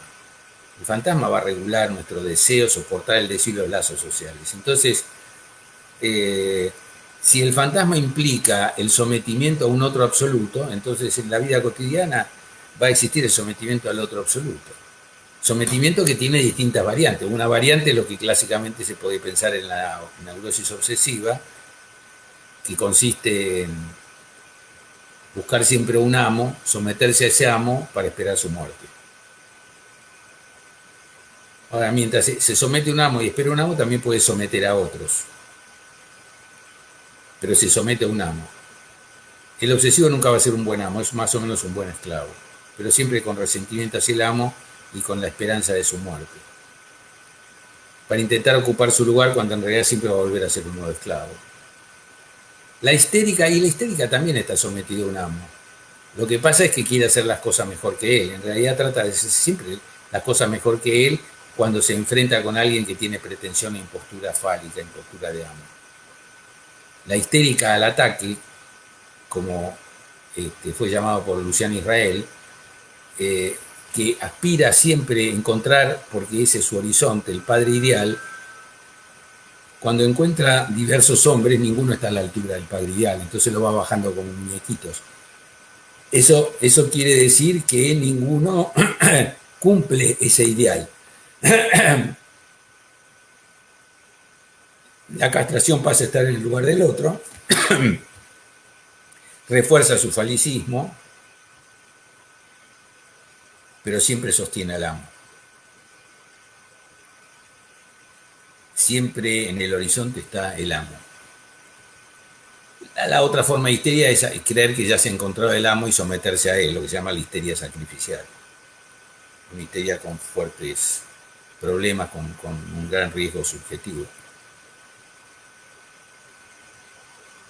Entonces el atravesamiento del fantasma, la travesía del fantasma es dar una vuelta entre bambalinas para saber cómo son esos hilos que mueven nuestra vida. Para estar advertido, palabra que usó Lacan, para llegar a tener un deseo advertido, que es una de las maneras iniciales de nombrar por parte de Lacan el deseo del analista, que es un deseo más fuerte que el deseo de ser amado, y estar advertido de cuáles son los hilos que mueve ese titiretero que es el fantasma. Y si uno está advertido de cuáles son los hilos, es probable que no suba tan alto para después caerse tan alto, o que si ve la pared no siga hasta chocar contra la pared. En lo concerniente a la diferencia entre la palabra plena y vacía asociada al decir y el hablar, podríamos decir que la primera se produce como síntoma y la segunda como síntoma.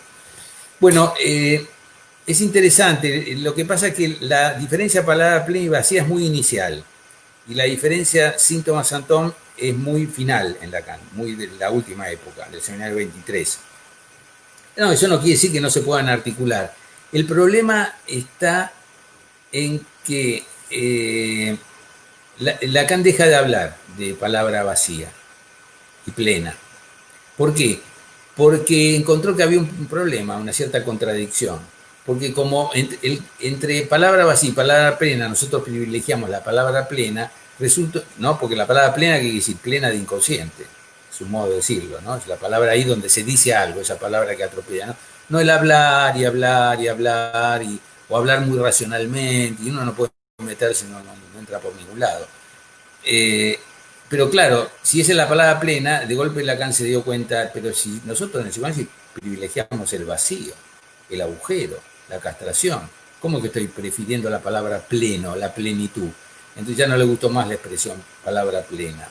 Con razón, es un problema.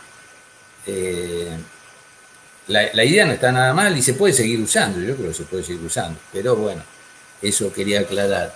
La palabra plena como santón. No, eso es una cosa, lo que dije recién, pero no creo que la palabra vacía el síntoma implique palabra vacía. El síntoma, si se lo sabe escuchar, si se escucha, el síntoma es un camino hacia el inconsciente, o si se escucha, si se interpreta, como decía Freud con el sueño. El sueño, la interpretación, no el sueño, la interpretación del sueño es la vía regia de acceso al inconsciente, ¿no? Y el síntoma también. Así que no se puede identificar el síntoma como palabra vacía, en el sentido inicial que planteaba Lacan. Síntoma con el objeto A. Es posible pensarlo borderline como una patología de las neurosis que no hacen transferencia. Sí, borderline es una terminología que se introduce allá por los comienzos de los 60, si no recuerdo mal, quizá finales de los 50. Otto Kernberg fue quien más popularizó el término. Lacan usó alguna vez la expresión, pero a mí no me gusta la expresión borderline, en general porque se transformó en una especie de, para decirlo de una manera rápida, una bolsa de gatos. Todo aquello que no se sabe muy bien si es una neurosis o no, todo aquello que no se sabe bien si es una psicosis o no se sabe bien si es una perversión o no, tomando la tripartición de la clásica, neurosis, psicosis entonces, y perversión, entonces se ubicaba borderline. Fronterizos. Es un problema. En el lacanismo, en una época también, hace unos años, empezó a reivindicarse la expresión clínica de borde. Se empezó a tomar el valor del borde, tomando la expresión borderline, ¿no? Como frontera, fronterizo, borde. Pero hay también un problema con la expresión borde. Bueno, sería largo plantearlo. Yo no soy muy partidario de plantear la expresión borderline. Es cierto que hay pacientes que no despliegan fácilmente la transferencia.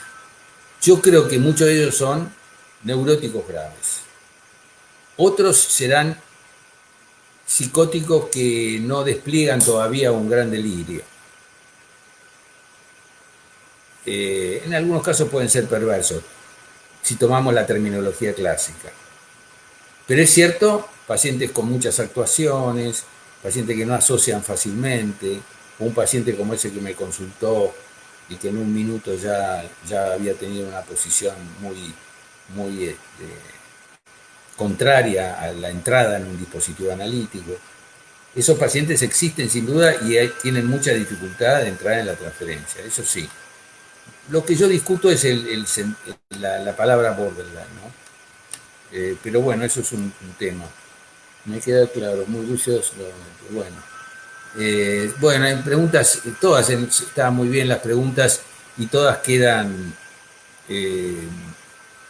para seguir pensando, así que les agradezco a ustedes mucho las preguntas.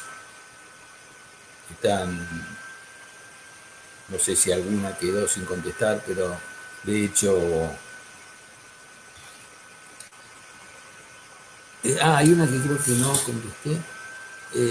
Olga González Lara, si el síntoma se deshace por medio del lenguaje porque está hecho del lenguaje, esta estructura que usted señala, sufrimiento más enigma, tiene que ver con el lenguaje, o qué es el lenguaje que arma el síntoma.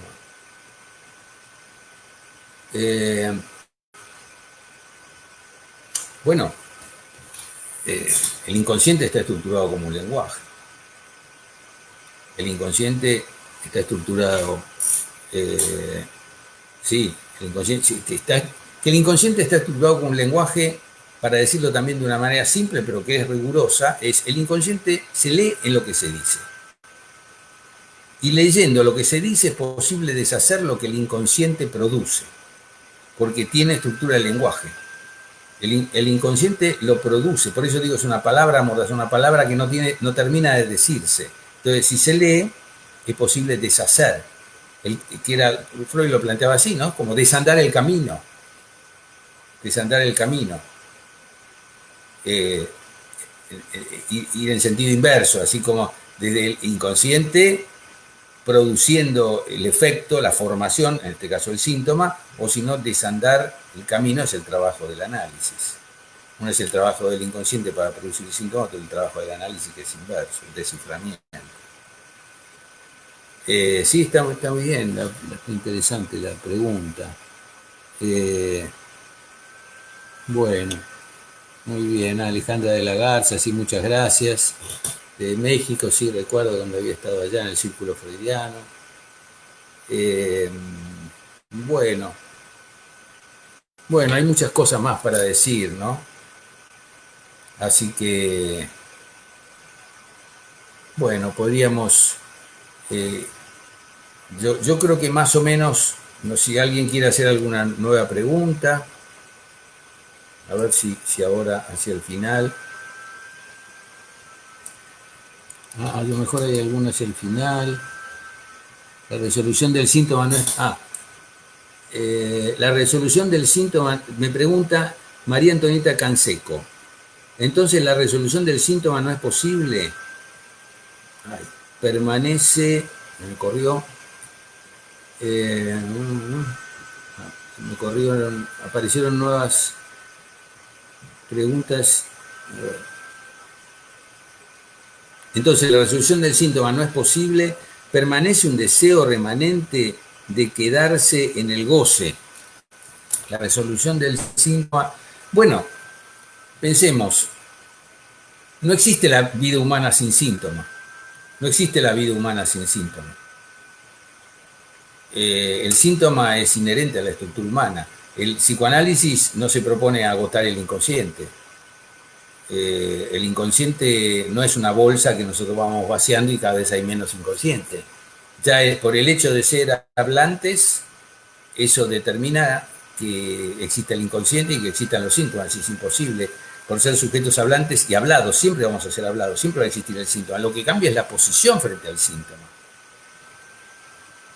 Lo que cambia es la posición frente al síntoma. Y particularmente cuando se habla del santón, la posición frente a un goce ya irreductible, frente al cual entonces es posible hacer algo y arreglárselas mucho mejor en la vida. Pero que no hay existencia humana sin síntomas. Pero sí pueden cambiar la gravedad de los síntomas, pueden desaparecer, aunque aparezcan otros, es imposible la inexistencia del síntoma. Pero lo que sí es posible, y no es poco, es cambiar la posición frente al síntoma, la posición subjetiva frente al síntoma. Cuando Freud decía el objetivo del análisis es transformar la miseria neurótica en la infelicidad común, estaba diciendo una gran verdad, ¿no? La promesa del análisis no es la vida eterna, la salvación, la supresión total de los síntomas, es transformar la miseria neurótica, la miseria es la miseria del goce, del sufrimiento y aferrarse en una posición creativa, inventiva, donde haya lugar para ciertos momentos de felicidad, que es la infelicidad común.